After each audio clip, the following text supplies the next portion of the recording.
Let Christina. Hello, everyone. Welcome to our Continuum of Care regular monthly meeting. The day is December 6th, 2023. And let us get started with the roll call. Alex. Yep. Patricia Sam. Present. Thank you. Tamara Bauman. Here. Thank you. Kenyatta Carol Hillman.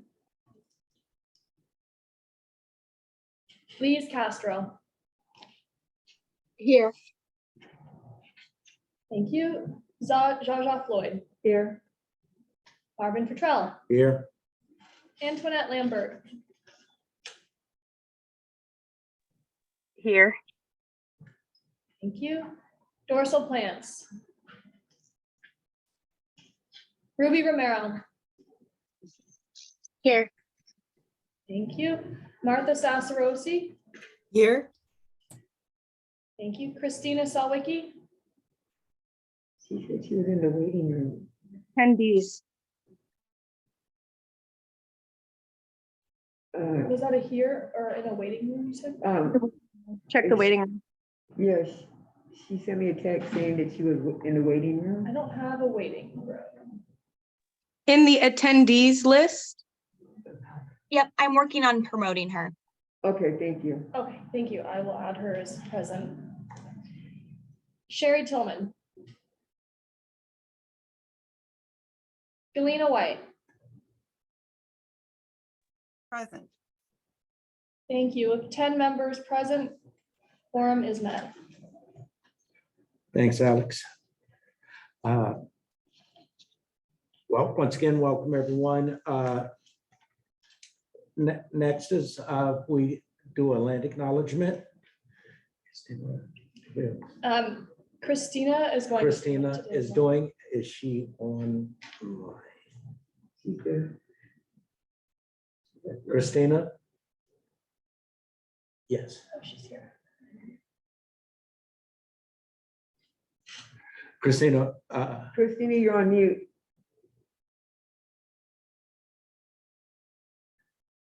Yeah, ask her. we'll leave this in our land acknowledgement. Let's ask her to mute.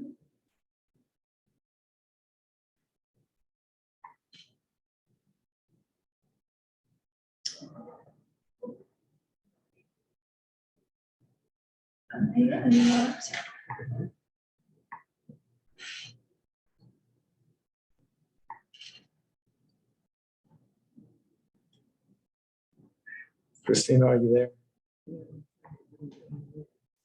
Okay.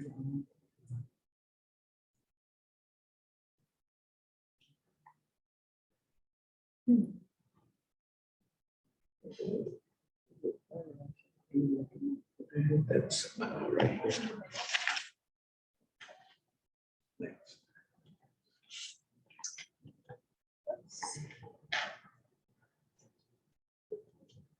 Are you able to text her? Left my phone.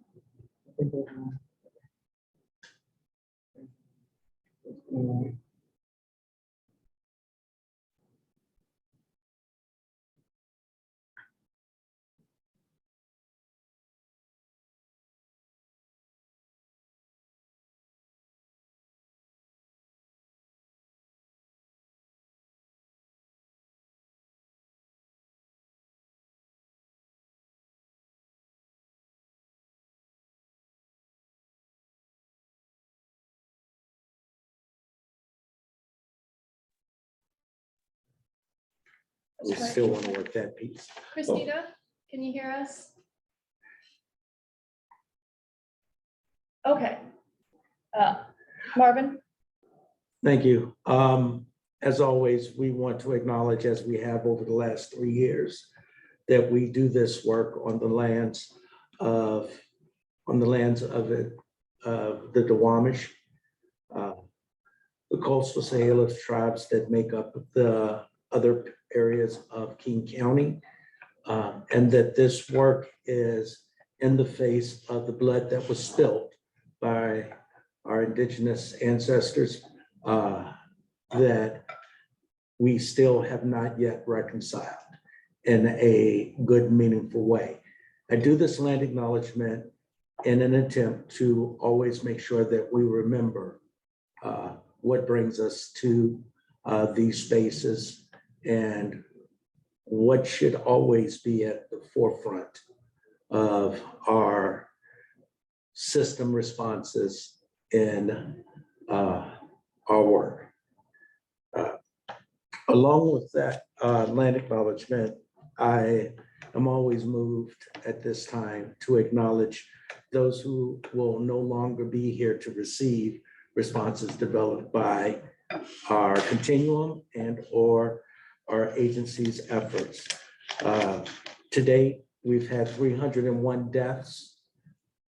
There will be a silent vigil for folks that have died outside, either due to natural causes or violence.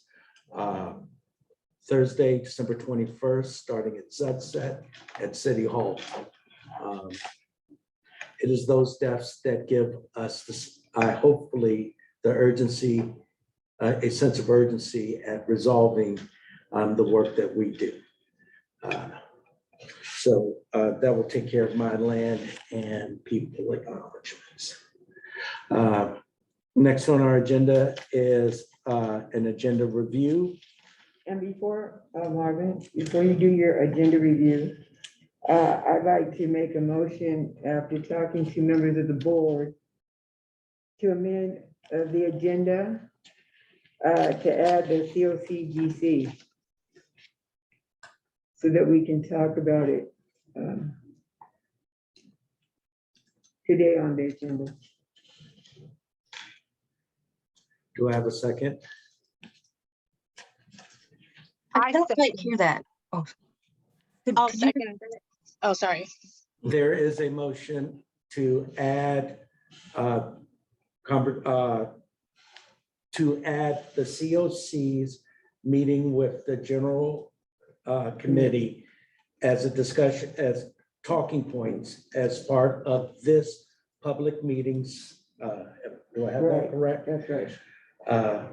And I did not hear as part of the motion how to make room in a very crowded agenda for that to take place.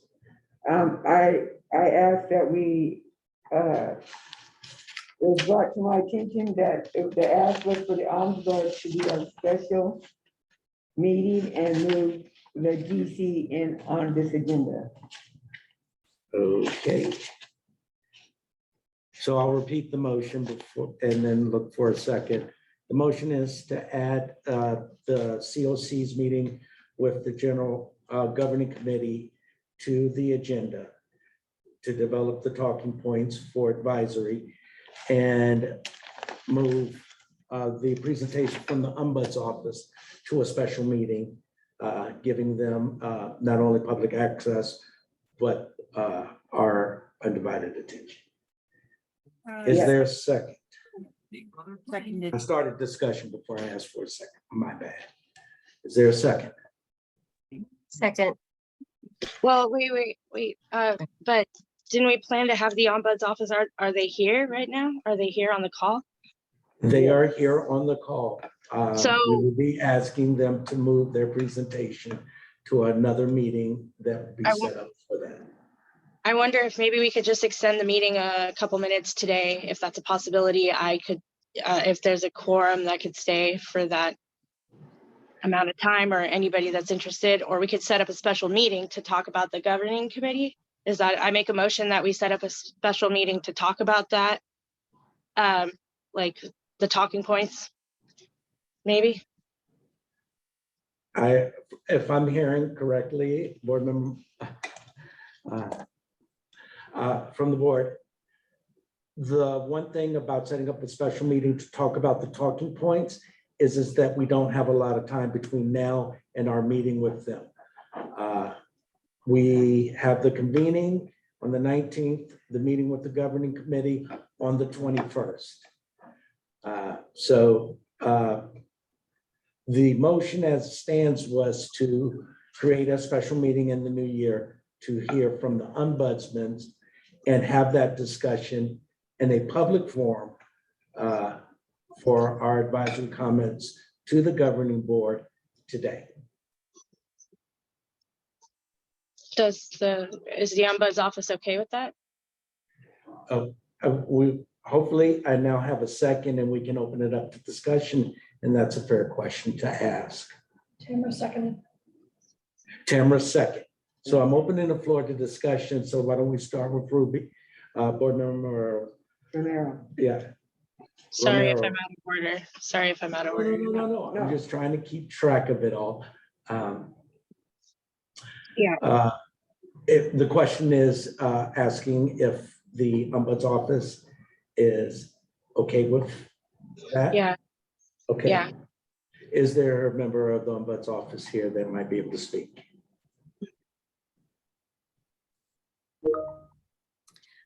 Hi, Marvin. We just have a few clarifying questions. Oh, Do we have an idea of maybe when the special meeting would be? Or the date change? For the new meeting? I would either, I can't speak firmly to that, but the offer would be the first part of the new year, either January 3rd, 10th, oh, well, 3rd or 17th are the prevailing dates, not to be trying to do that meeting in competition with the implementation board's meeting in January. So the 3rd or the 17th. Other? Thank you. We're just relaying this to the rest of the team just to get a consensus here. Thank you, Okay. Marvin. And is Christina a panelist now? Mhm. Okay. Okay, yeah, 'cause she said, well, it's in 10 minutes. Any other discussions? Martha has her hand up. Martha? Yes, just looking at the agenda, I see that the ombuds office, we have, I think for roughly 25 minutes of the agenda, there's also an informational item around COC rapid rehousing funding update. Is that time sensitive or could that be moved since Kelsey and Ellen are typically on these calls and we wouldn't need to reschedule them? Through the chair, if I may respond. Yes, Alon. Thank you, board member Sasarasi. We did have a information session related to this procurement opportunity last Friday, December 1st. We have an additional information session for this procurement opportunity again this Friday, December 8th. So I do concur that there is another opportunity available to members of the COC and the board, as well as interested parties to participate in that, if that helps guide your decision-making as a board as to any items to deprioritize for today's agenda. Thank you. I don't know how procedurally this works, but can I propose to amend the motion to such that we would modify the agenda to add the talking points discussion and shift the informational item on COC rapid rehousing funding. I don't know if someone can second that, or Well, is that the process? well, the No, process would be, an amendment would be presented to the person who made the motion, and then we would find out if the person who seconded it was still in conjunction. Do you accept the amendment, Jaja? the amendment for the COC rapid rehousing funding update is 5 minutes. I don't think it will give enough time. That's discussion. Do you Okay. accept the amendment? If you don't have. No, I do not accept the amendment. Because that one is 20 minutes on the And I'm- agenda. You're looking at the 5-minute Q&A. Oh, Yeah. it's 20 minutes. Okay. No, I do not accept the amendment. Any more discussion on this amendment? Tricia has her hand up. Patricia? I What's that? would, I would prefer to keep the agenda with the ombuds office presentation. And that's all I would like to say. Okay, Thank you. and Marilyn has her hand up. Hey, Marvin, we spoke as a team and we'd like to present and we're ready to present today if that's okay with everybody and we can make the agenda work that way. Thank you. Others? I only see Marilyn's hand. I'm only seeing one hand. Okay. If there's no further discussion, let's put it to a vote. Okay. Alex?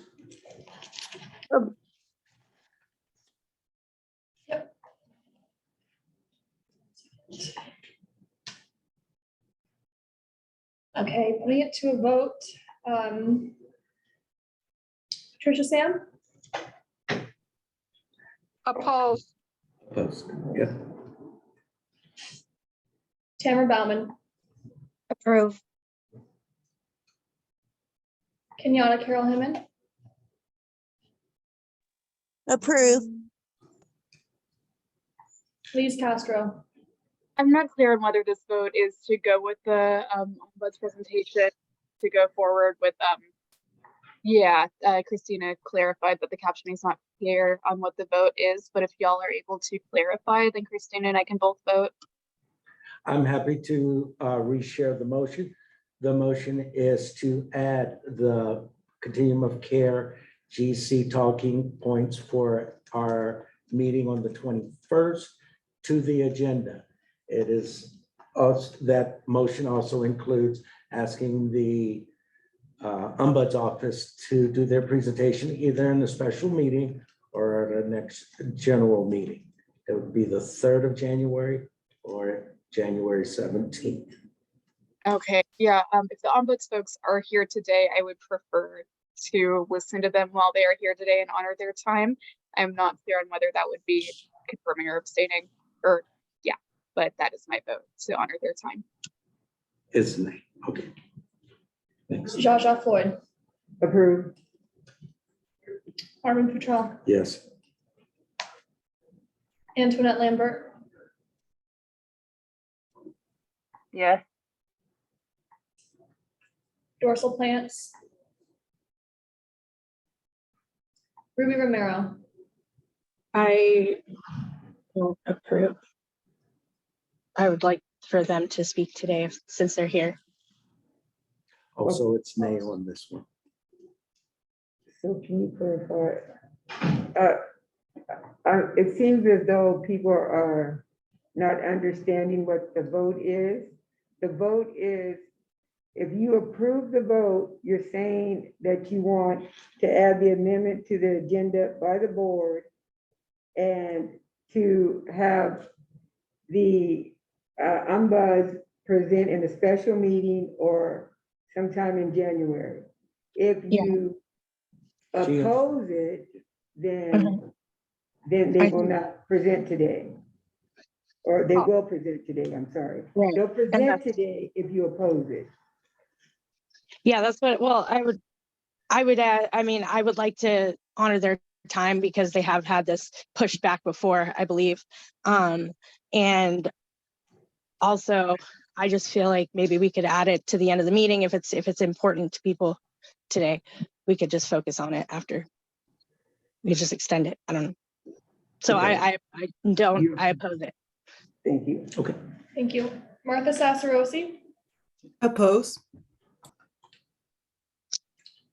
Christina Sawicki,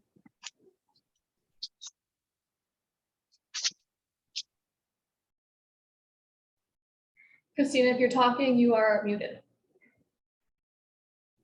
Captioning is so unclear and it's making you guys sound ridiculous. So I have no clue what is even being said because I don't think anybody's going to nail somebody to something and etc. Would somebody be able to type it into the chat so that it's not messed up by captioning so that Christina is able to share their voice? Thank you for that, Lisa. Yeah. Just what is it? Abstain me and move on.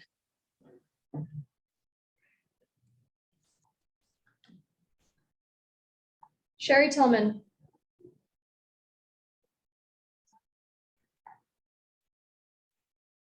Elena White. Agreed. Thank you. Next. Okay, with 6 approved, 5 opposed, 1 abstain.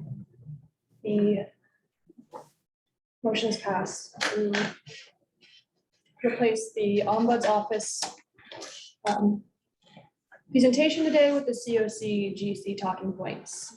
Thanks, Alex. I would like to ask that we work with what works best for the Ombuds Office and for a January meeting, and we will move forward.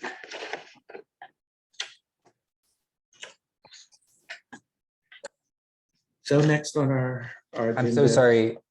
I'm trying to raise my hand, but I'm having I'm a sorry, little, Alon.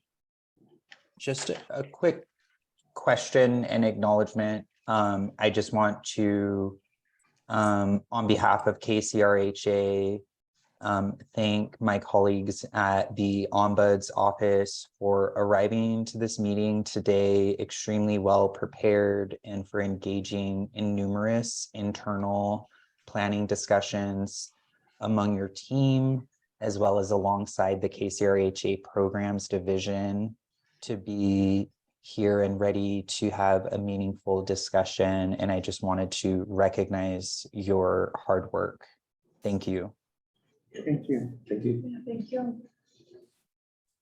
Thank you so much, Alan. On behalf of the Ombuds team, we are disappointed to not be able to present for you today. We were prepared and excited to discuss the Ombuds work, but we respect the decision and we will figure out another time. Thank you so very much. Thank you. Next on the agenda is minutes from last month. Are there any? We just did. Right. I'm sorry. Right. Minutes from last meeting. Did all board members get a copy of the minutes? Are there any edits or changes needed to be made? If not, I'll entertain a motion to accept. I just started. I'm sorry.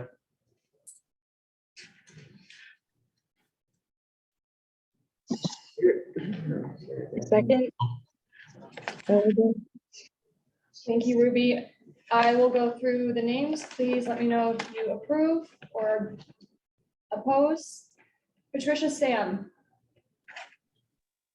Minutes approved. thank you. Tamara Bauman, Approved. Kenyatta Carol Hillman, Approved. thank you. Lise Castro, Approve. thank you. Jaja Floyd, Approved. Marvin Cottrell, Approved. Antoinette Lambert,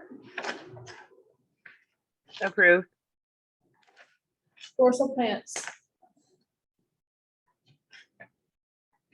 Ruby Romero, Approve. Martha Sacerosi, Approve. Christina Sawicki,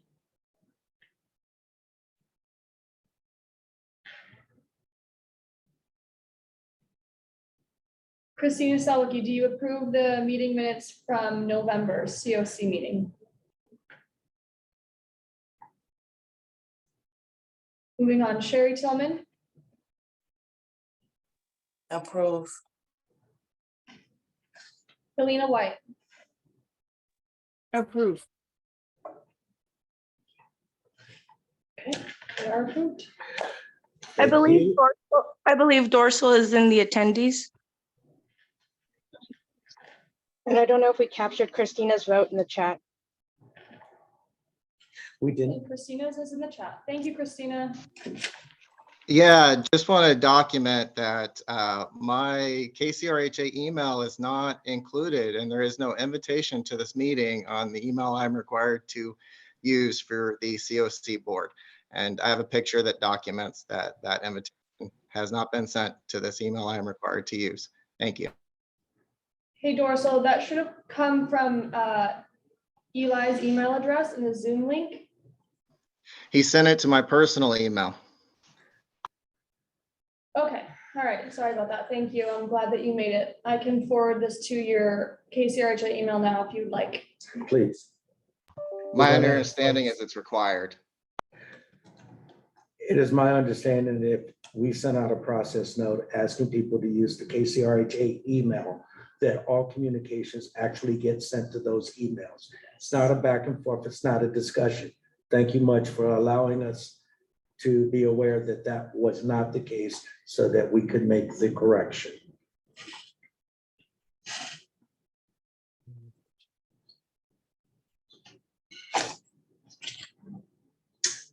All righty.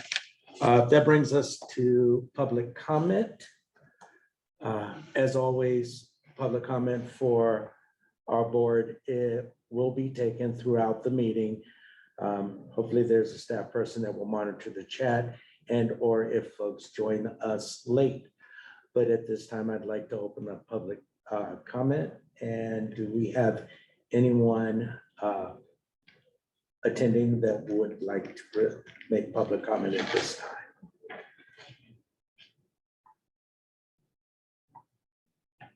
I'll be monitoring. So far, there are no hands raised and nothing in the Q&A at this point, but I'll keep an eye on it. Thank you, Kelsey. Next on our agenda is a recommendation for the seat open on the governing committee. That's the name put forth is Lamont Green. He's presently an alternate on the governing committee, elevating him to the seat, and LEC's request to work with the Continuum of Care Board to open a seating, a seating process for alternates and the open seat that will begin in the new year for the IB board. I'll make that a motion. I now find that chairs can make motions. It just falls outside of my comfort zone because I don't want to feel like I'm pushing the board in a direction.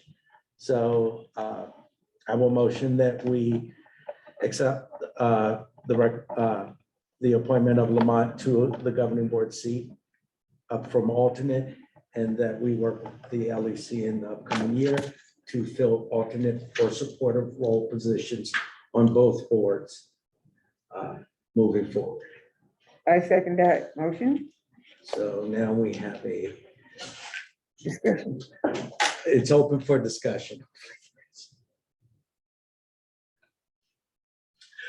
Not hearing any discussion. Shall we do a vote?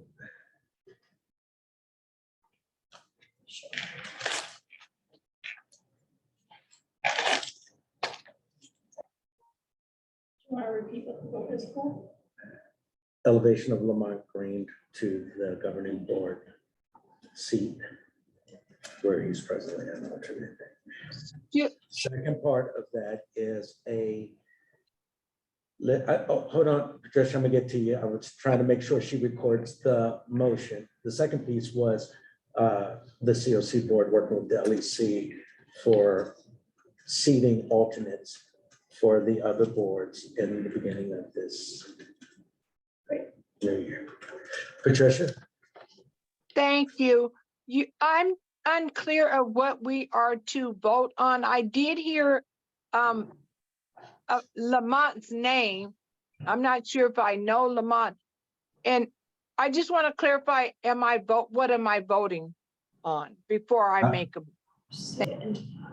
I will repeat the motion, which is to elevate Lamont Green, the LEC representative to the governing committee, presently as an alternate, to the vacant seat. The other piece of that amendment was the LEC's wish to work with the Continuum of Care Board to fill alternate lived experience seats, or developing a process to fill lived experience seats for those two boards that we ratify. Did that help? Is there such thing as a counter motion? If there's another motion, I would say normally we just defeat this one, and then we'd open up the floor for other motions. If you present something in the chat, I do consider this part discussion, and we're supposed to have discussion. So if there are other thoughts of how we wish to proceed, please do so now.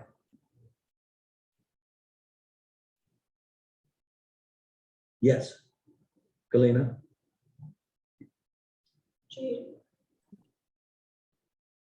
Is it in the chat? Is it? where? Jade has her hand up. Jade? Oh. She's an attendee, so that's public comment, and we will get to Jade in just a second.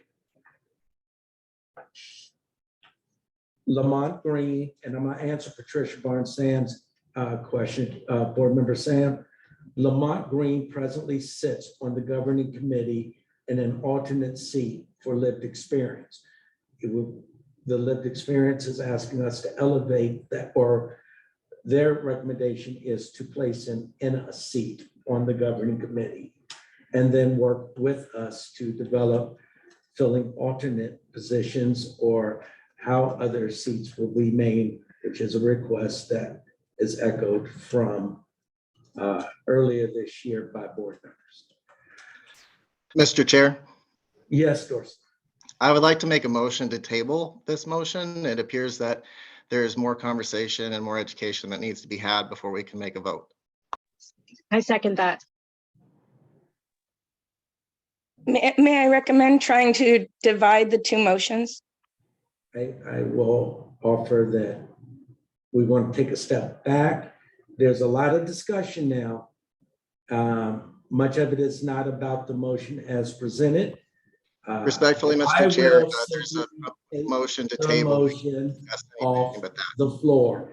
There is now a motion to table. This is why, as chair, I don't make motions. There is a motion to chair this discussion until next month, or table this motion until next month. Is that what I'm hearing? Yes, Dorsey, is that Mr. your Chair. motion? Is there a second? There was a second. I'm so sorry to jump in. There was a second to the motion that was made, which means we should call a vote on this motion that was initiated by Board Member Plants and seconded by Board Member Romero. Thank I you. would advise Marvin and Alex to follow our procedures for requesting the members vote on this motion. Thank you.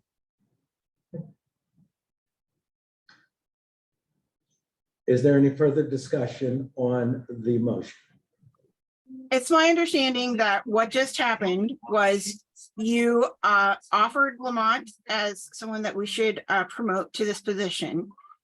Nobody seconded that motion. Then I offered myself as a nomination and that was seconded. Then Dorsal said we should table the discussion. So in my experience, that is what happened, not the tabling first. Thank you for clarifying. And I didn't hear a second. The counter motion from Board Member White was to nominate herself. That's right. And it was seconded by Christina in the chat. Okay, I, okay, Galena, but I want to say that the motion was put forward to elevate Lamont Green from the alternate of DC to the seated position. I seconded that motion. Then you, Galena, said could we have Uh, a motion? that, I think there was quite a wait before anybody seconded. I don't think anybody seconded. I don't remember you seconding. I remember the second. Okay, and so, but I just want to say, I did not hear you put yourself forth, and I did not see it in the Christina, in the chat, so I'm sorry. That we missed that, is what I'm trying you to say. can see it. It's marked at 2:36 p.m. Yes, yes, that's what I'm saying. I did not see it then, I see it Okay, now. all right, great. Yes. And so I was apologizing for not noticing the chat, I'm sorry. That's all right. And so therefore, before we move on to The question then begins, Galena, will you withdraw your motion? I And would not like to withdraw my motion. No, I will not withdraw my I motion. will not withdraw. Point of I will order. not with- We have a point of order because the easy path out of this is no longer available to us. And so there was a nomination for, there were nominations made by Lived Experience for the GC. If we are unable to reach a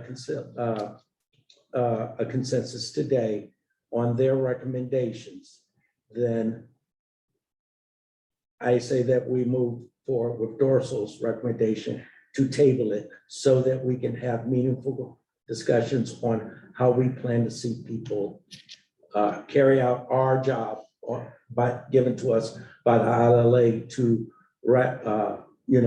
ratify selections made for these appointed positions. I see now 2 hands up. I don't know what order they came, and there's 6 messages in the chat that I can't see. So Ruby, was it Ruby first? So I think it was me first. Okay. So Christina says that we had no discussion around nominating Oriole, or how do you pronounce that? I agree. I think that we do a lot of stuff here at the COC that we don't have enough discussion about. And I think that's a problem. So I think it would be great if we could backtrack and actually educate ourselves about the subject before we make a decision. Ruby? I just was wondering about if we are in charge of choosing the nominations or not. Yeah, I guess I need clarification around that, or if we're just supposed to be approving the nomination, which would mean the other portion is that those people probably, or the other people that were nominating the individuals probably put a lot of thought into it, so I don't know if we're in charge of nomination necessarily, of just approval. But it would be nice to know a little bit of background on the individual. Alrighty, Sherry.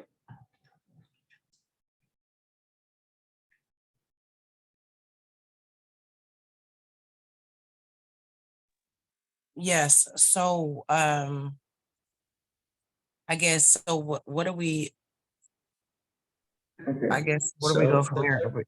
Are we gonna vote, or are we gonna just do it as a vote, or are we just gonna wait? I guess that's where I'm at.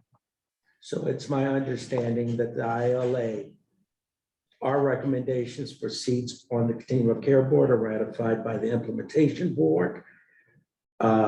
Governing Board ratifies recommendations for the IB Board. We can't hear you. Am I not speaking loud enough for folks to hear me? Who was on mute? We were. All righty, I'll try to take this in the best order that I know how. The ILA lays out that, can you hear me? I'm not sure yet. Yeah, I remember that, but go ahead and explain. I would like to share, yes, thank you.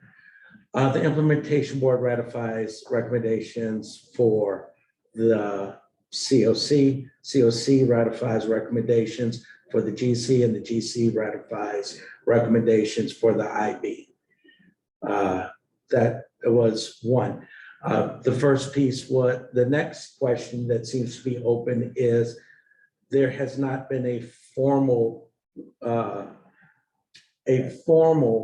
outside of what we were given by the ILA way to provide recommendations of folks with lived experience to all three boards. And that is a discussion that was part of the motion to just to simply ratify their recommendation that they elevate Lamont and then work with us to develop a process moving forward. And Galena has her hand up. Sorry, that was accidental. Okay. So at present, if I am going to call time on this one, because I'm going to call time on this one because it doesn't seem the board is ready to take a vote on the recommendation given to us. It seems that more information is needed. Is that correct? For majority of the board members? Yes. Speaking for Thank you. myself. Okay. Marvin, can I just say that, is it okay for us then to move into Dorsal's motion to just table this until further notice? Because that's where it seems like we're at. Just a point of clarity, a motion to table is not a motion to it's a need for further discussion. Okay. It's to stop the discussion here because a motion was put forward where we had to vote and we were not provided information prior to that vote. Thank you. Thank you, Dorsey. Sherry?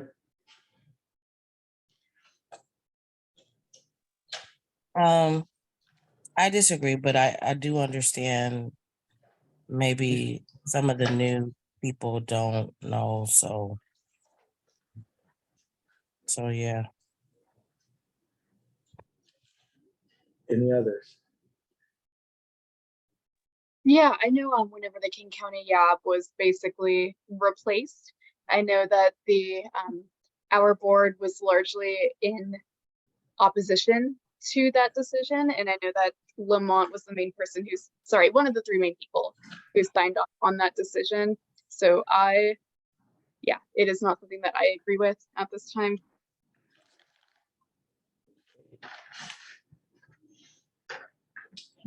Thank you for that, Lise. Appreciate that context. Thank you. Yes.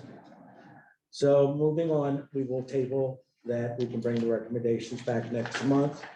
If they're specific, well, we will try to share more information about the recommendation that was given. I think that we also need to, as a board, as work for us moving into 2024, fill in where the ILA leaves us sometimes wanting, and making able to ensure that those we recommend or those things that we ratify are in accordance to what we are doing as a continuum of care. So the next piece to the agenda is Review coordinated entry. Yeah, I'm sorry, it's too small, but reviewing coordinated entry recommendation and vote on the prioritization tool. I think that goes to Jaja and Kelsey. And I'm going to say I have deferred to Kelsey because she has the slides to bring this presentation. Thanks, Okay. Raja. So this is from the Coordinated Entry Committee that a number of board members and myself are a part of. We had a meeting on November 30th to review the CE prioritization and vote on a recommendation to bring forth to this board. regarding prioritization. I'm going to share my screen with you all, and I am sharing this in lieu of the former CE manager, Alex Ibrahimi, who ended his long tenure with coordinated entry last Friday. I want to confirm that all of you can see my screen. Okay, awesome. So I do not have as much of the same depth of knowledge that Alex would have brought. So please bear with me, and I welcome the other committee members to share if I miss anything. I welcome your voices to be a part of this presentation. So this is around the ways to prioritize folks for coordinated entry for resources that are available for housing. So this is deciding on, if there is one unit available and we receive 40 nominations, how to prioritize who is nominated first for availability. Want to have the caveat that we know there are not enough resources available for everyone, and that prioritization, as I believe it was Galina stated in the committee, this is really just a Band-Aid for a gaping wound. And it is not the way we are solving addressing homelessness. It is the way that we are working within the ecosystem that we live in right now to nominate folks to available resources. So previously, there was a small subset of individuals experiencing homelessness who were called the priority pool. We have shifted to having multiple pathways into housing placement where anyone experiencing homelessness is eligible to be nominated to a housing resource that is available. This has opened up nominations, and for any one resource, the coordinated entry team can at times see hundreds of nominations for one unit. Yes, Christine, I see your hand.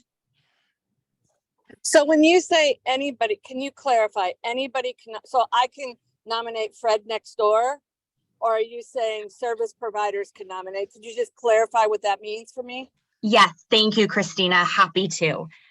This is, I will move back up to this slide. So there's different pathways. So it's typically through providers working in the homelessness field who are working with folks and are helping navigate into housing, who are able to nominate. So it's anybody who is, there are caveats to that. One, within the HMIS system, and two, connected to a provider in some way, shape, or form that are able to be nominated.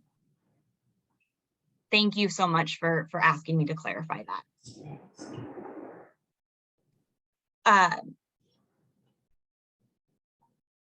I am going to get more to the prioritization piece. Here's the prioritization piece.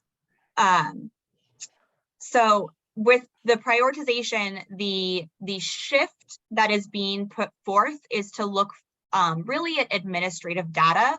So information that we already have within the HMIS system, as this is a non-invasive way, prior assessments that had numerous questions had the potential of being re-traumatizing to folks and getting into like overly personal information that individuals may not have wanted to share with someone.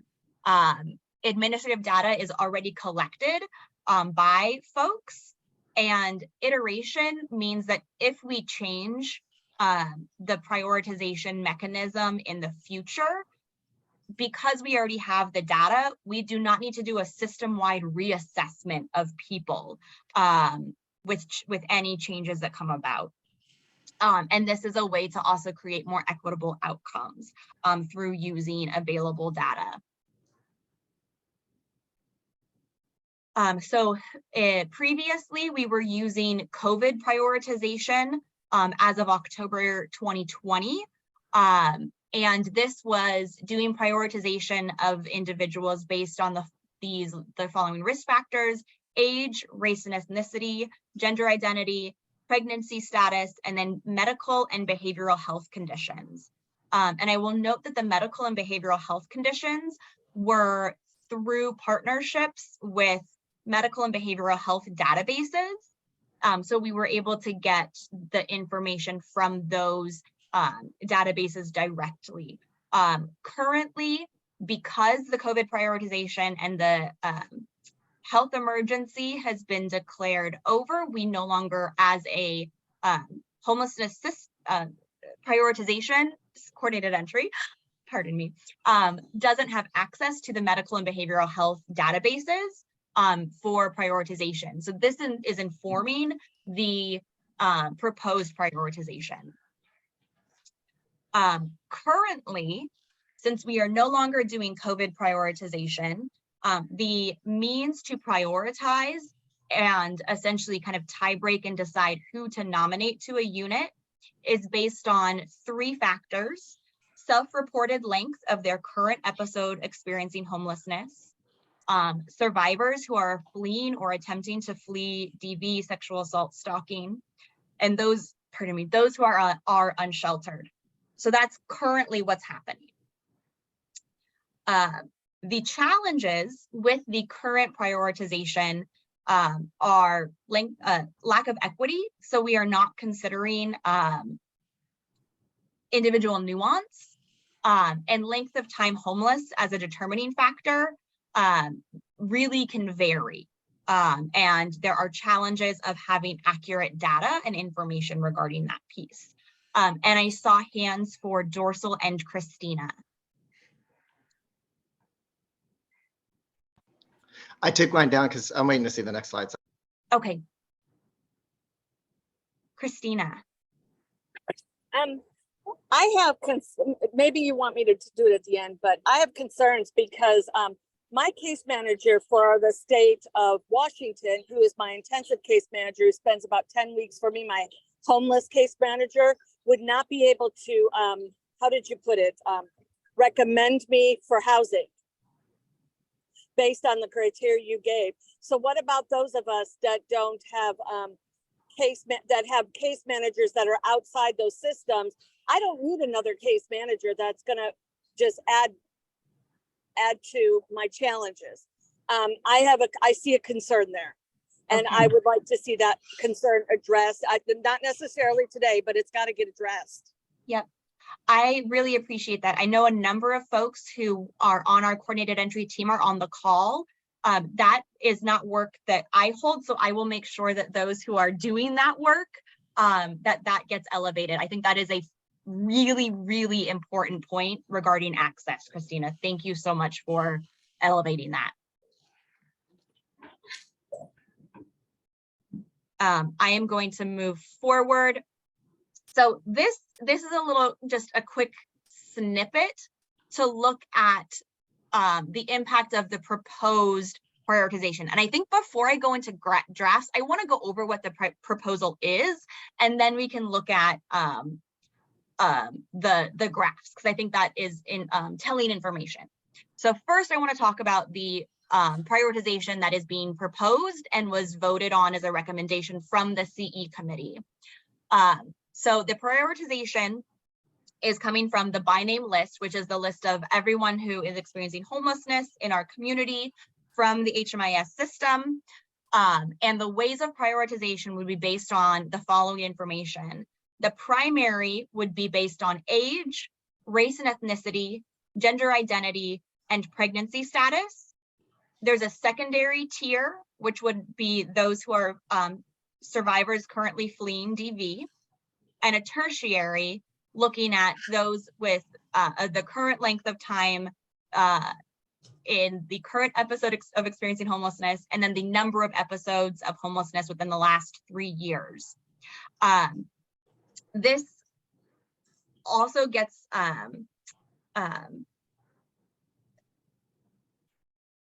it's pretty dynamic. So I'm also going to forward down to show the kind of tiering of priority and then look at the charts, because I think having that information in front of your eyes will help inform some of the graphics a little more. So I'm going to scroll quickly. We will get back to these pieces, but I want to quickly get up here. Oh, no, here they are. Okay. So I am going to make this bigger so it can be seen a little bit better. Okay, so this is all from, again, HMIS data and database information. So this first tier, the risk factor criterias with age, there are two kind of different age scopes. It would be those who are over 75 and also those who are 64 to 74. Those are the age categories as detailed in HMIS. When it comes to race and ethnicity, the factor that would be weighted would be those who either have single or multiple race identities, which include American Indian, Alaska Native, Black, African American, Hispanic or Latinx or Latine, or Native Hawaiian Pacific Islander. Those are the identities that would be bring people in. The gender identity one would include anyone who identifies as transgender or a gender other than singularly female or male. So the kind of gender categories that are included in HMIS include non-binary, gender fluid, agender, culturally specific gender. The other tier included in that would be a gender identity of cis female. And then we have a statement of those who are currently pregnant. Below, it looks at different tiers. There are no hierarchies within those tiers. It's just showing all of the kind of overlapping identities that would land someone within tier 1, within tier 2, within tier 3. So I'm going to make this bigger again. So as an example, in tier 1, we would see anyone who is over age 75 has one of the above listed race and ethnicity identities and a gender identity of trans or non-binary. Within tier 2, we would see anyone over 75, pardon me, has one of the listed race and ethnicities identified and is gender identity of a cis female. And as we go forth and go down, you'll see all the kind of overlapping identity markers that would land in different tiers. I will pause because I think this is the one where Dorsal, you may have questions, and I see Christina, your hand as well. Yes, thank you. I'm curious, where are the under 2, or where do the children and family come in, or is this only for single adult? It is not. Let me pull up. First, may I get Christina's question, and then I'm going to see what the best visual is to have to respond to those. Yes, I'm also happy to wait if you were getting. My Awesome. same question that he had. Great. Okay. Let's move up then. So the first thing that I want to do, below you'll see there's all the different tiers with different varying layering of identities. And I want to go up to go to with the proposed prioritization. I want to show you how things would, the lay of the land would looked and then would have looked. So what I'm going to do, pardon me for all this like bananas scrolling that I'm doing. So we are going to take a snapshot of families, young adults, single adults, and look at what the prioritization from the last 45 days from, I believe, November 30th, so a little more. So we're looking at a snap in time of 123 unique profiles in family nominations. This is looking at who was nominated in that time period. The blue is based on the current criteria, which again is length of time homeless, fleeing or attempting to flee DV, and I'm forgetting what the third one is, so pardon me scrolling, those who are unsheltered. If we looked at that. This is just looking at age, so we have other factors we're going to look at. So if we're looking here, we see the average age of the head of household for the family nominated was 42. And with the proposed criteria of age, race, ethnicity, gender identity, pregnancy status, we see the average household age fall to 27.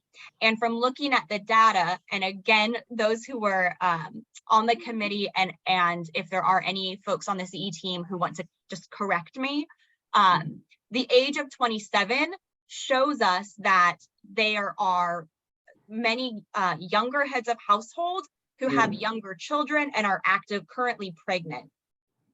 We also see that that more of the households who are being nominated are households led by women of color. So we are kind of really having a dynamic shift in who's nominated, and you'll see that again in another slide further down. So I'm going to bring us down. So this is in the families, looking at race of who is prioritized in the current method and then in the proposed method. We see the shift and kind of breakdown of who is prioritized based on race and ethnicity. And it's a pretty small pool. I want to say it was again above it was 139 households. So keeping that in mind with some of this data is it's not a giant, a large pool in terms of a data set. I'm next going to go to families based on gender and who would be prioritized using the current prioritization and proposed prioritization. So we see more families with head of household as female. And I do want to note the titles here of woman, parentheses, girl if child, come from HMIS. Those are the HMIS titles in there. So I just want to clarify that. The other thing I think is a really important data point is looking at in the family space, of those prioritized, the proposed prioritization would increase the number of households who are currently pregnant who would be prioritized, which is a risk factor. We are then also going to look at, of those prioritized, the impact on families fleeing DV. We would see an increase in more families who are fleeing DV being prioritized for housing. And a slight increase, the scale here on episodes is a little misleading, as well as the episodes. This is 2.1 and 1.5. So the scales are just a little funky. Families, yes, kids under 18. Yes, so heads of household with dependents, typically under 18. Any questions around the family piece before I get down to other populations? Or I can continue with other populations and do questions. I saw Martha's hand go up and then down. I just want to make sure. I don't have a question that's family specific. Okay. So next we're going to be looking at the comparison of current prioritization versus the proposed methodology and how that would have impacted single adult nominations, looking at 333 unique profiles over the last or previous 45-day period. So by age, using the proposed criteria, we would see the average age of those prioritized lift to 57. Let's not read numbers inadvertently, inverted. This is what the proposed prioritization would look like of the current kind of racial makeup, and then using the proposed criteria, what that would look like, who would be prioritized for housing using that the new criteria. I'm going to keep saying the same words over and over. My goodness. Yes, Christina. So looking at that, does that mean it says 0% for Asian American, 0% for American Indian? That means you have nobody in that prioritization pool at all that meets those categories?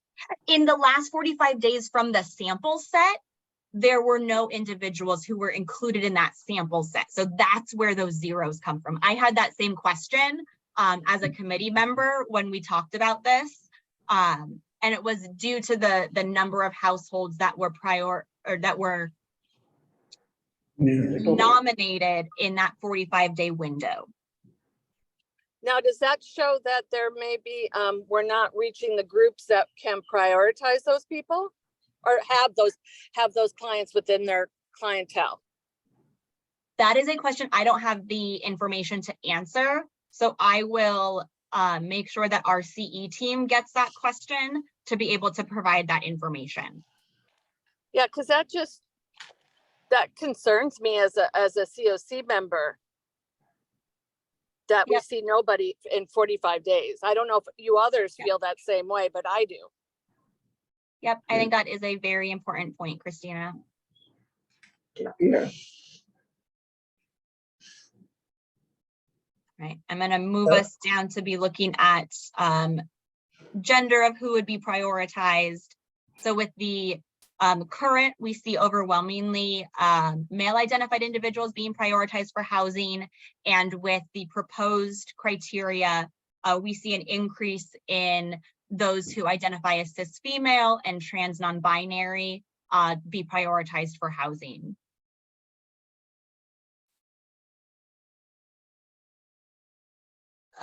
Again, we are seeing increases regarding who is prioritized for housing with who are fleeing. Again, the scales or the average day of homelessness. This is blah, blah. I see a hand. Muted. Oh, we're not muted. I have a quick question. This is only using HMIS data. Is there some thought or plan to how to touch communities that presently aren't listed in HMIS and how the prioritization may be able to affect that? Yep. So in terms of coordinated entry, that would be a question around access and bringing people in to access around coordinated entry. So I think that is a question that lives outside of prioritization. And another one that I think would be better informed by my colleagues in our coordinated entry team. So we'll definitely make sure that team notes around what are the mechanisms to be bringing people in and getting access to our kind of coordinated entry as a system. And I see Martha, your hand, and I see Dorsal as well. Thanks. Yes, I think a future presentation on access with the coordinated entry system would be really helpful. And clearly there's a lot of, interest, and this raises some of the data here raises questions. My question is about disabling conditions, since that data is available in HMIS and we no longer have physical or behavioral health data access. Now, where we have permanent supportive housing resources that require a disabling condition for eligibility, that would be taken into consideration. But my read of prioritization is that where a housing resource does not require that for eligibility, a disabling condition wouldn't impact prioritization. Is that right? Correct. Yes. And so from the conversation that we had with the coordinated entry committee on Thursday, part of the reason that is not included is the disabling condition is based on self-report and is something that can either be very much underreported, as we know a number of folks experiencing homelessness may not have the access that they need to identify a disabling condition. So the quality of that data is not the same quality as age, race, ethnicity, gender identity, etc. And I think that there is hope in the future to be able to bring behavioral health and health information back into this as prioritization when there is the same quality of data as the current proposal. Does that answer your question, Martha? Yes, thank you. And Dorsal? Thank you. And one specific question, then stop me if you're going there next. But one, am I reading this correct in that in 45 days, there was no one reported in HMIS as a single adult fleeing domestic violence? There was no one who was prioritized for housing within that pool of 300 people nominated for housing. Wow. Okay. Thank you. And that kind of leads into my next question of, I'm curious how thin the line between primary and secondary is in regards to like somebody fleeing and getting them to safety. Will you expand on that question a little bit? Are you talking about the tiering of prioritization? Yes. I'm curious why fleeing is in secondary and not primary. And it might just be that there really isn't much of a line between primary and secondary that I'm just not understanding, but yeah, fleeing seems like it should be kind of a primary category. Let me bring, there's a slide below that will show all the tiering. So I'll bring that, I'll just quickly note on the young adults piece. And then we will get to that one. Martha, do you have a question before I continue forward as well? I think I'll hold my second question, but related to this matter, how is, I thought coordinated entry for DV is layered differently, because what we were looking at was the data set for what's gone through single adult case conferencing. Yes. Thank you, Martha. You did spark my brain. There is a separate coordinated entry. It's called DV chat for those who are actively fleeing domestic violence. So there is a separate coordinated entry that's just focused on those who are fleeing domestic violence. And that is sparking my brain, is part of why DV is in the secondary tier for the non-DV specific coordinated entry prioritization process. And I see the Alex box and I see Ruby's hand as well. Hey, Kelsey, there's just a question in the Q&A from Haley Willis. Isn't disability required for PSH placement, and how will that be taken into account? Yes, so prioritization is going to be separate from service match. Service match will definitely be considering what are the eligibility requirements for different housing units. So the prioritization is really about deciding of those whose services and needs match this housing site. So for example, a PSH unit, of the 300 people who are being nominated to this one unit who are eligible, how do we prioritize who to offer that unit to? So there are two different processes at play. First is the prioritization, which is in front of us now. And the next one is really the service match, which comes from the service provider or the housing navigator and the relationship with the individual, knowing what that person wants and needs in their housing, as well as understanding the eligibility criteria for various housing options.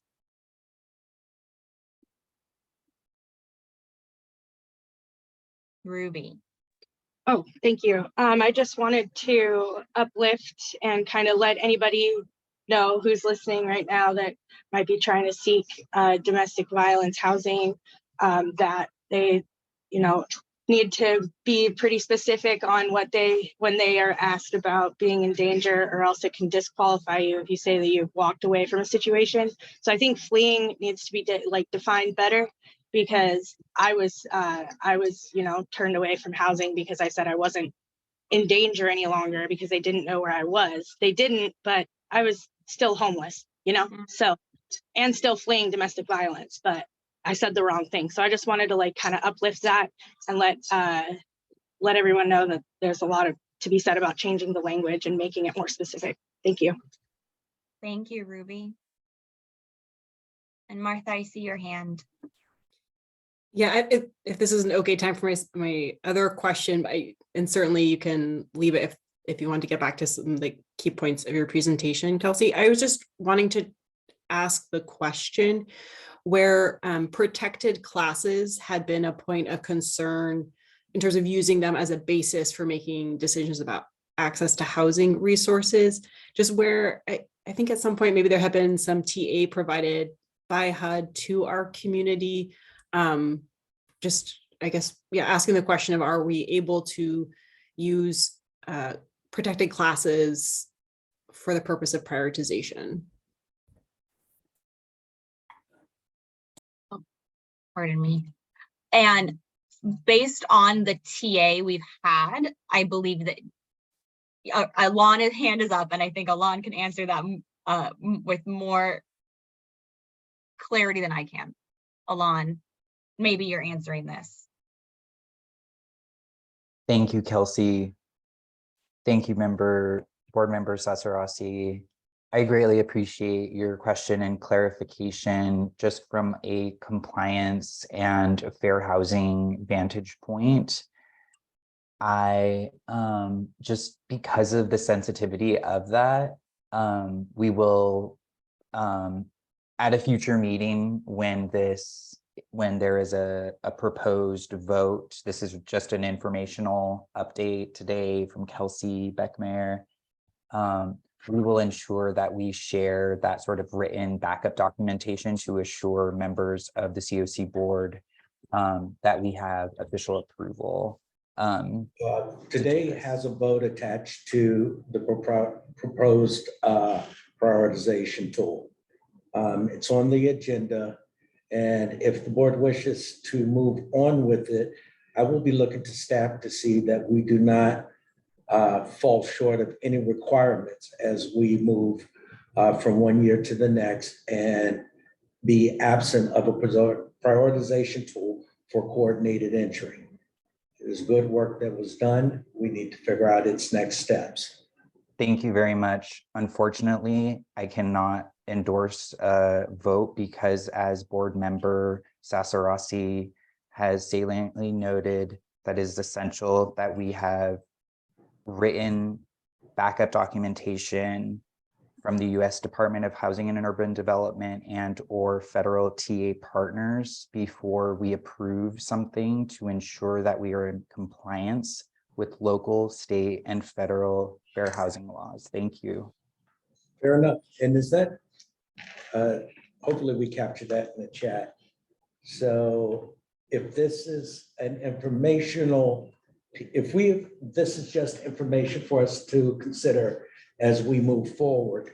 I always want to be mindful of time and the other discussions that we wanted to have today. So I'm gonna turn it back over to Kelsey. Awesome. To wrap us up. Thank you. So the next, just want to show the impact for young adults. This is a very small set. It's of 35 individual profiles. The average age of 20 stays similar, but we do see an impact on the race and ethnicity of those who would be nominated or prioritized for housing with the proposed schema. And then I want to just do a quick also looking at the gender identity impact as well of young adults. We see an increase in cis female, a decrease in cis male, and a slight decrease in those who identify as trans or non-binary. Again, this is a data set of 35 individuals, so it's a pretty small data set. Dorsal, I see your hand. Sorry if this is in the weeds or it's coming, but how does it work for more than one? So like for a family, is their information aggregated? Is it the head of household that their information guides the tier? I'm just thinking of a family that's got a boy and a girl child, Yep. and how that would work. That's a great question. It is based on head of household in this current iteration. So I want to go and look further at like kind of just giving you all an idea of the tiering and seeing just a snapshot of how all of the different identities that one holds, that one holds kind of impact and layer on one another regarding tiering. And then the domestic violence of currently fleeing is really looking at data in HMIS if that's a yes or a no. And then there are ranges regarding the length of time homeless. So start and end years. And the end range for the top tier went with 100 years, knowing that we wanted to be as all encompassing as possible, knowing that 100 years is a pretty large number for an individual, and not a likely high end number, but wanted to make sure it was encompassing of all possible answers. That is what I have for you. I'm gonna, I will stop sharing my screen, and I can reshare if folks need to. I also want to be cognizant of time and see if there are any other questions that folks have. Thank you, Kelsey. I don't see any. Okay. And we look forward to, I guess there's follow-up here. Not only the questions asked here, but also I did not understand that HUD had to review on the actions of the recommendations of the coordinated entry team. So I think in a separate message, well, we'll let the board know how we will plan to move forward. And Alon? Thank you. Through the chair, Alon Gutierrez, he, him, his. I will just clarify that the approval and due diligence that we want is to ensure that our prioritization schema does not violate local, state, or federal fair housing laws related to prioritization around coordinated entry.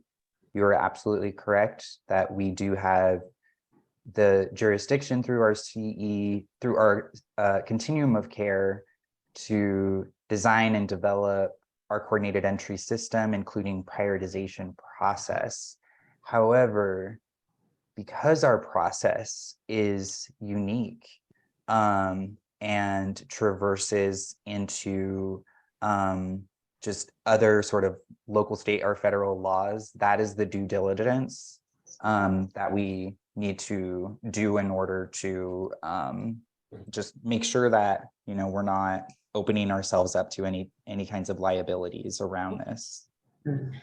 Alon, this is Christina. I'm sorry I couldn't raise my hand, but we had a discussion maybe a year and a half ago as to whether or not there needed to be some aspect under the ADA for someone who's disabled and has to have a caregiver, or in this case, it was a former board member, our ARC director in King County, who said she has families that have adult children with ID that can't live alone, that live with their parents. And so they can't be put in the single adult category, but they can't be put in the families category. So where do they go under that? And that was a question she presented like a year and a half, 2 years ago. And I would wonder if when you do your due diligence, you could check into that kind of category as well. Can I Thank ask you a so much. question? I would also pass that, like, I so appreciate that, board member, Christina. I don't want to mispronounce your last name, so I'm sorry I'm addressing you as board member Christina, but I don't want to mispronounce your last name. I'm just confirming that we'll do that research, and also to make sure that that is conveyed to the coordinated entry committee to evaluate as well. Thank you. Jaja?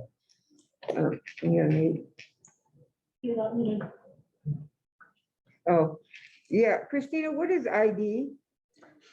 Identification. Intellectually disabled, developmentally disabled. Thank you. I knew it had to do with the disability. I just didn't know what. Thank Thank you. you. All righty. If we're ready to move on, I will try to keep track of all that we are asking for so that the next time we are presented, we may actually be able to accept a tool that actually works for our community. Up next is severe weather updates, and I believe that is Alon from the KCRHA. Thank you, Chair Futrell. Bitsy got it right. Good afternoon, everybody. My name is Alon Gutierrez, he, him, his pronouns. I'm one of 2 Deputy Chief Program Officers at the King County Regional Homelessness Authority. I am going to be providing an update on severe weather.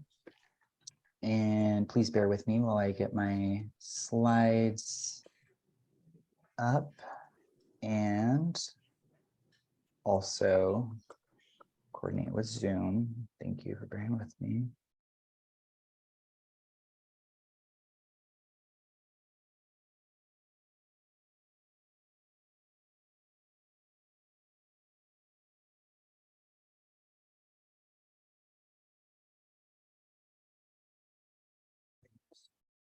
Okay.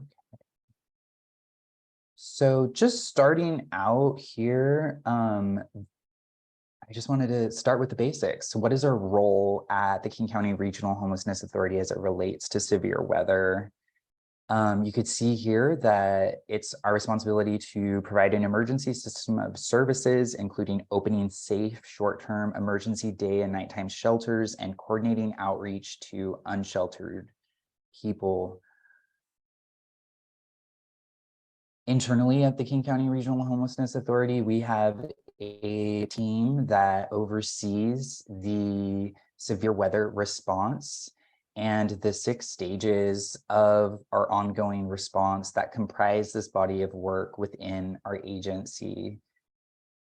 Every day, severe weather is a part of our work at King County Regional Homelessness Authority because that work occurs on a daily basis through this first stage, which is monitoring, in that we are reviewing and monitoring the weather conditions in King County. And I'm saying King County because we monitor the conditions in, north, south, east, west King County, as well as Seattle.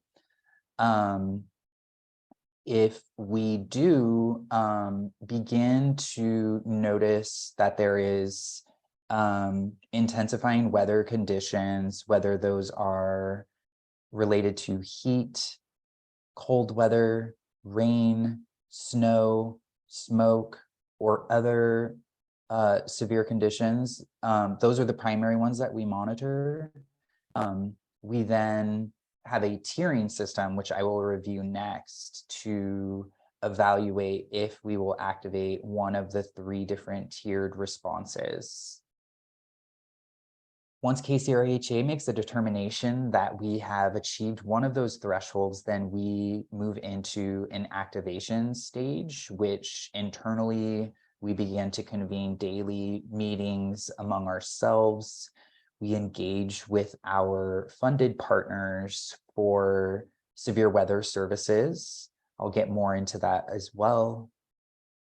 And then we move just into the daily operations of communicating internally and externally about and during the severe weather event to ensure that we have as highly coordinated of a response as possible.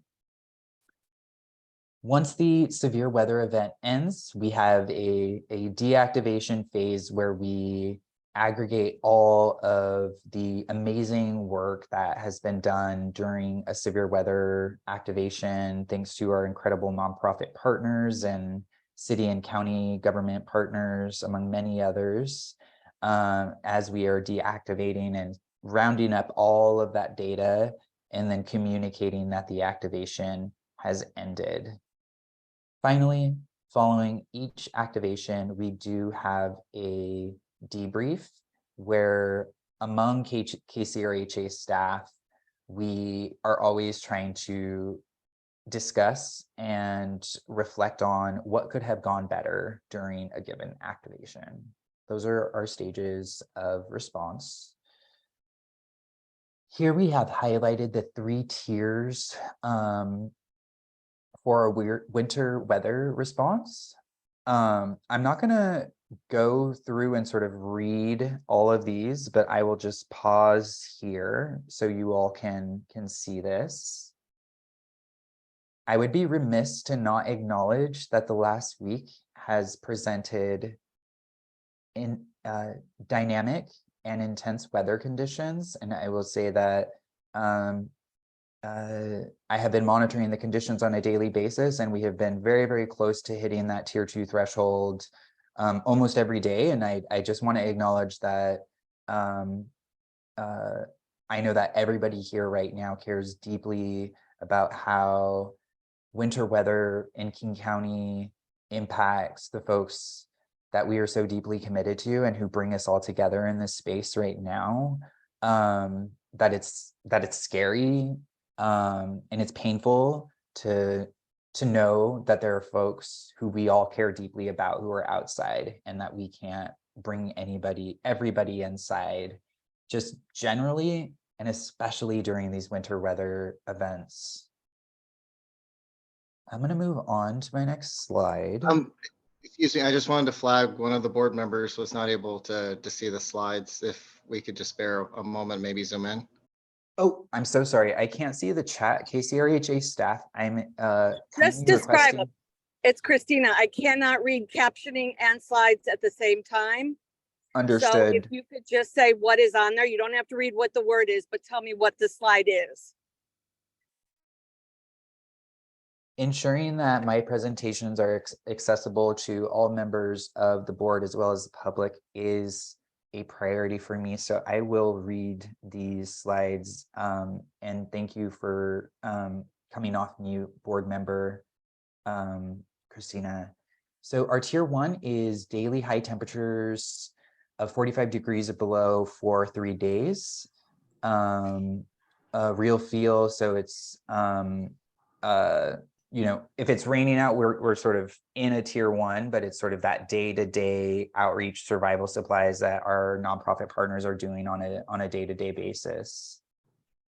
Tier 2 is daily high temperatures predicted at 40 degrees or below for 3 consecutive days, or daily low temperatures predicted at 35 degrees or below for 3 days, or snow or rain accumulation greater than 2 inches. And what that response looks like is those increased outreach survival supplies, as well as the opening of temporary emergency shelters that are funded by the King County Regional Homelessness Authority, or expanding the capacity at King County Regional Homelessness Authority funded shelters within their existing spaces. For example, if an agency has a lobby that can be used to temporarily, during the severe weather event, serve an additional 5 individuals or families. For example, a lot of our incredible emergency shelter providers that are both funded by KCRHA and others that are also not funded by KCRHA have just demonstrated a tremendous and ongoing commitment to this work. Tier 3 threshold includes daily high temperatures predicted at 35 degrees or below for a single day. So if the highest temperature in a given day is at 35 degrees for just 1 day, then we will hit that threshold. Or daily low temperatures predicted at 30 degrees or below for a single day. Or snow or rain accumulation of greater than 4 inches. This work looks exactly the same as tier 2. However, there is also expanded transportation, storage, warming centers, and hotel stays, and use of city-owned sites to add just extra capacity to bring folks inside during the severe weather event. I'm going to move to my next slide. And again, KCRHA staff, I'm relying on you to communicate with me if there are questions emerging in the chat. Thank you. I went into this a bit in my last slide in that just where are folks going, right? Existing emergency shelters with drop-in. We, again, will try to expand those in partnership with our partners as they have the bandwidth and capacity and funding to do so. We will also stand up severe weather shelters that are really driven by the severe weather events themselves. So as I mentioned, and I'll get into later slides, we do have 3 agencies that receive funds from KCRHA for severe weather services currently. And again, standing up warming centers, library locations, and then we work with the family shelter intake line to help to carry out referrals to one of those contracts that I mentioned. One of those 3 contracts is for the YWCA, who provides emergency hotel vouchers to families with minor children so that they are able to get sheltered through the family shelter intake line and process. Just a quick recap, we have had 2 activations already this year.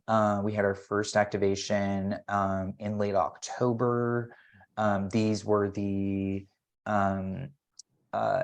Salvation Army and the YWCA receive funding from the KCRHA on a regular basis for their severe weather response. Lehigh was able to activate a expansion of one of their shelter sites in North King County for that severe weather event. During our second activation, which has just concluded over the recent holiday break, our amazing partners at the Salvation Army and the YWCA worked alongside a small group of KCRHA staff over this holiday time period. And I just really want to thank the Salvation Army and the YWCA for your incredible partnership throughout that activation. Their staff, you know, it was I think it's 6-7 days if I can add right now.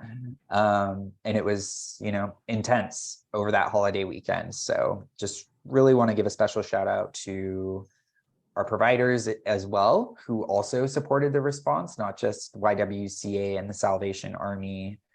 And finally, I just want to give a final shout out to the amazing KCRHA team who were preparing for this activation ahead of the holidays, as well as to the team of staff who worked through the activation, including during the holiday weekend. Thank you all so very much.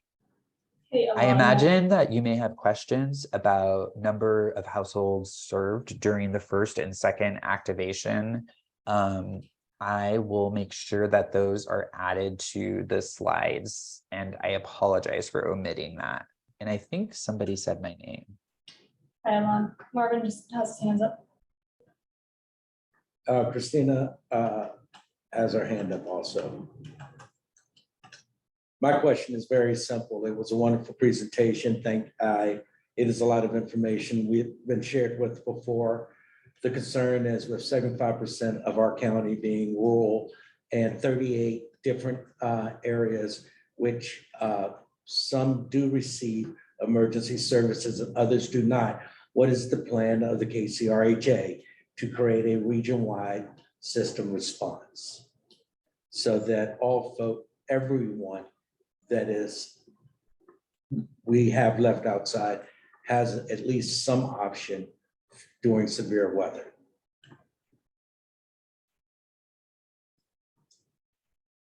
Thank you. Was that your question or board member Christina's question? Sorry. Oh, I'm sorry, that was my question. Oh, thank you so much. I just wanted to address whoever answered. And again, I'm sharing my slides, so I'm like, Can't see. yeah. Yep. So, thank you for your question, Co-Chair Futrell. What I will say is that the King County Regional Homelessness Authority is really in deep alignment that there is a lot of opportunity to increase and enhance the severe weather response in King County.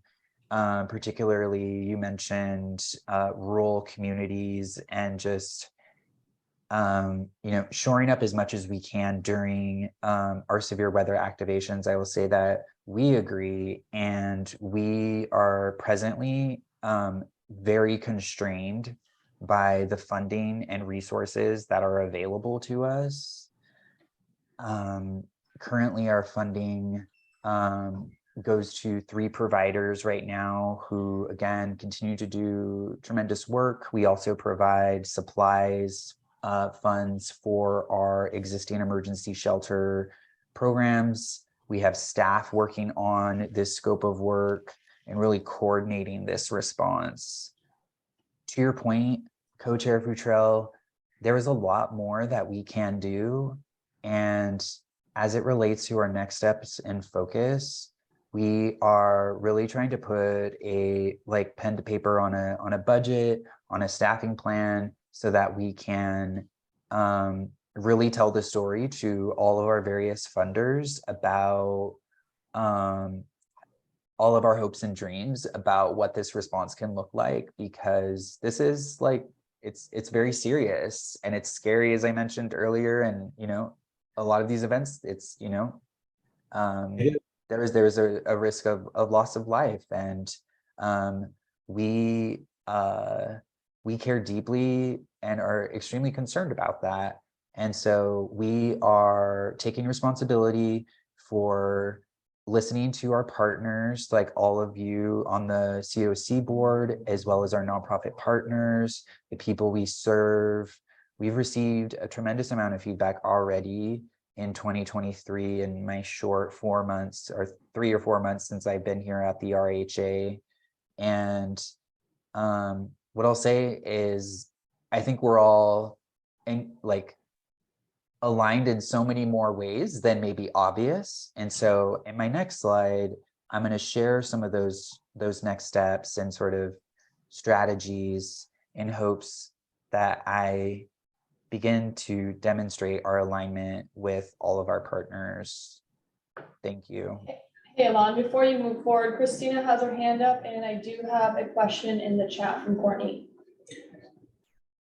The question in the chat is, can we get a map of the inclement weather locations throughout the county, non-specific location markers? I completely understand we want to make sure that, but can we get a coverage map so that we can represent visually what the gap in services that we're trying to address with great strategies moving forward are? And this is Christina. I want to make one point that I hope what you have on your 3 slides and you read is a working document. And I want to share why, because this rain is also very dangerous. I've lost one friend from the freeze a couple weeks ago, and one gentleman out there just is losing his leg right now as we speak because he has trench foot from his feet not being able to be dry. So as we see these changes, climate changes, which are going, that we have it as our backbone, but we know there's times that weird weather stuff that we might be able to say, we need to maybe open something up so people's feet could dry off.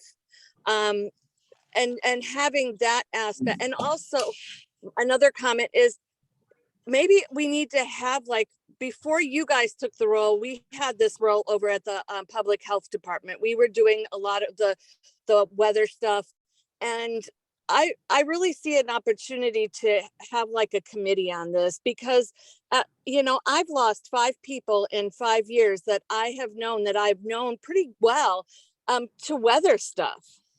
And it's 4 to cold weather, 1 to heat stroke, you know, this is a big thing. And with climate change and everything going on, we really just, this is an important piece for me because I'm out here living in my van, which leaks, and I'm susceptible to all this stuff as well. And it's hard because I tried to go inside when we had the cold weather, and they were all full. The ones I could get to were full. And so I know you're limited in money, but maybe it's time we look outside for some FEMA based grants or other based grants, or, you know, yell at these cities. Shoreline has a great, you know, porch that they could put us in. You know, these cities have city halls or something. And looking at, I know we need staff and stuff, but we, you know, we have a huge need. And I don't think the community as a whole really gets that we have this huge need within our unhoused population for weather shelter. And I just really want to push that. And I know, Jaja, you know, you're there with me too. We've got, you know, we've lost 13 people to weather in this last year. Come on, we shouldn't be losing anybody to weather. So that's me. Thank you, Christina. Alon? I can't tell the time, but I think we're 3:50. Okay. I want to hand it back. Ruby. Thank you. Just flagging, do you want me to finish my presentation? Yeah, I can hold my comment. Thank you. Thank you, Ruby. Yes, Alon, please. Thank you so much. And thank you so much, board member Christina. I would just say that I greatly appreciate everything that you shared, and that I agree with you that there should be no people dying from severe weather. And I think that, again, we are really aligned with a need to do more, and a need to also do more scalable work as part of our severe weather response.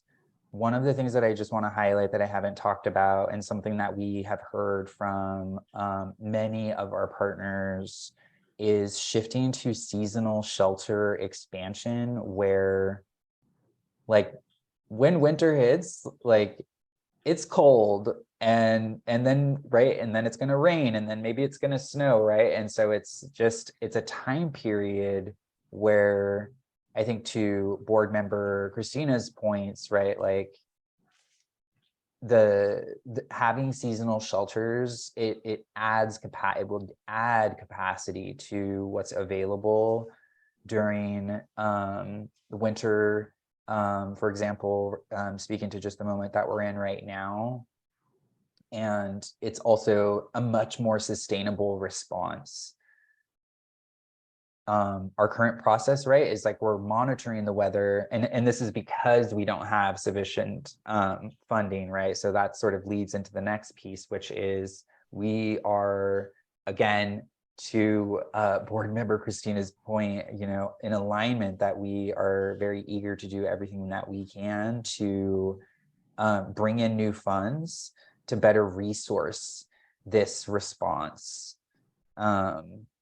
So just really trying to express a lot of my and our concurrence with the feedback, while also being transparent that we are doing everything that we can given the resources that we have available. And it is very frustrating and just sort of challenging to sit with that for KCRHA as well, right? When we want to, when all these severe weather events are occurring. So again, I'm trying to express my alignment with all of you. I think that's my last, oh no, not yet. So also wanted to give a shout out to the Urban League, who was awarded funding through our North King County Severe Weather Request for Proposals we are like nearly at the finish line with getting into contract with Urban League so that they can go live with those services. I don't have extensive details on the sort of start date because we're just dotting some T's. I'm sorry, they are just wrapping up some final steps with like securing their site.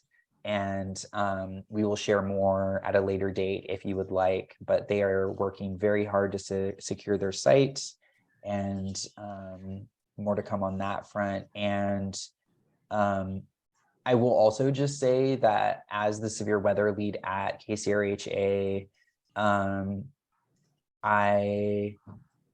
I am in a lot of discussions and meetings related to severe weather with various government agencies. And I do just want to say that I think that like there is a huge constellation of providers and city and county government agencies who are very focused on the ongoing work to better resource and coordinate and expand the severe weather response in King County. And I look forward to keeping you all updated as requested in a future meeting. Thank you all so much for your time and partnership. Thank you, Alon. So I want to bring awareness to the board. We have 5 minutes left. And there are several unfinished topics on our agenda. Is there a suggestion of what we want to close out with? Choices are a quick discussion around our meeting with the General Coalition. The General Governing Board. Thank you. We did have a PIT update that was supposed to be given that we're not going to hear, discussing the hubs. I tend to overtake on responsibility for not doing better at keeping time for all of these important areas. My suggestion will continue to be that we provide what updates we can through the board email on these, and it was put forth by Ruby, who still hasn't given her final say, maybe having a special meeting if we can squeeze one in that will allow us to have these conversations. Christina, I see her hand is up, and I did want to write back with Ruby because she did lower her hand. Yeah, Christina can go ahead. I was just gonna underline a few problems, like it was regarding severe weather, but it's not really relevant right now. So we can move forward. Christina?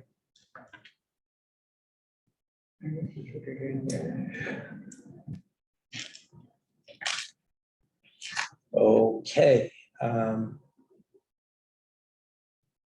you pull up a calendar real quick? I move that we talk about the governing committee thing.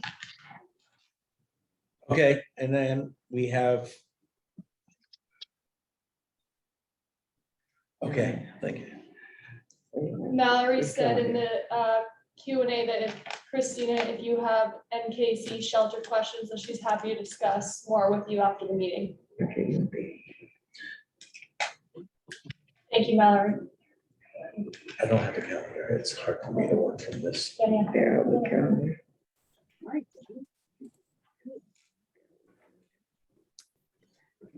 I didn't hear a second yet for Ruby. I guess I'll move that we schedule a special meeting to allow sufficient time for the important topics that really deserve the time and attention for discussion.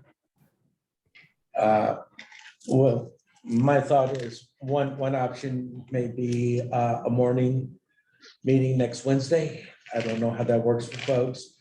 I hear a motion, I will make sure that we set one from say 10 to 11:30. Next Wednesday, the 13th. That would be next Wednesday, the 13th. No, it would not. Today is the 6th. Yes, next Wednesday, the 13th. Yes, it is. There are technological solutions to this, and instead of just picking a day and time for all of us, maybe we could, and if there is no staff capacity, I'm happy to help with this, but maybe we could throw together a quick poll with multiple days and times over the next time period and see what is available to most of the participants to attend. Okay, well, would you like to help with that, Dorsal? Because Yes, sir. I'm always willing to help. part of that polling should also include our primaries on the KCRHA. While some accommodations can be made for our work, I want to make sure that it's a time to where we actually have all that we need in terms of support to carry out the conversations and get information moved along to the primaries in each area. Yes, and depending Tradition- on who's speaking, sorry, Dorsal. Depending on who's speaking and who we need to present, we also need to keep that in mind that they need to be available. for those. Traditionally, we would include those people in the polling. Great, thanks. I didn't know how that worked. That's a good thing. So the three things that we have are the COC meeting with the governing board, PIT updates, and our COC rapid rehousing funding update, which we asked about that.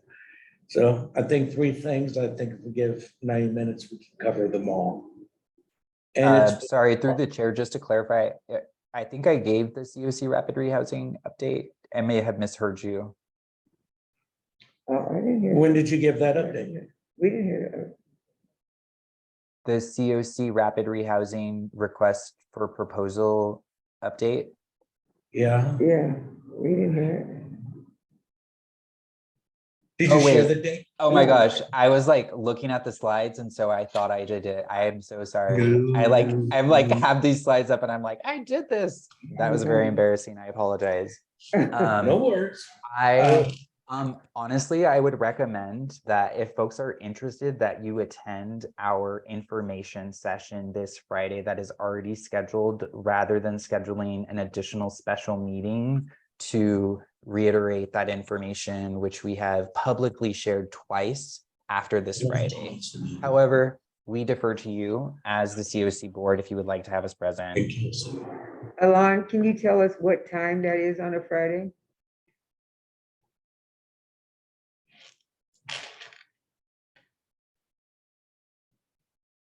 One moment, thank you. And are It all is the topics, apologies. are all the topics being discussed that the chair mentioned, or would this just be one of the topics? Just one. Just one. Great clarifying question. We have a COC rapid rehousing request for proposals discussion to highlight just a funding opportunity in procurement that we are leading, and it is exclusively focused on that. It's our information session.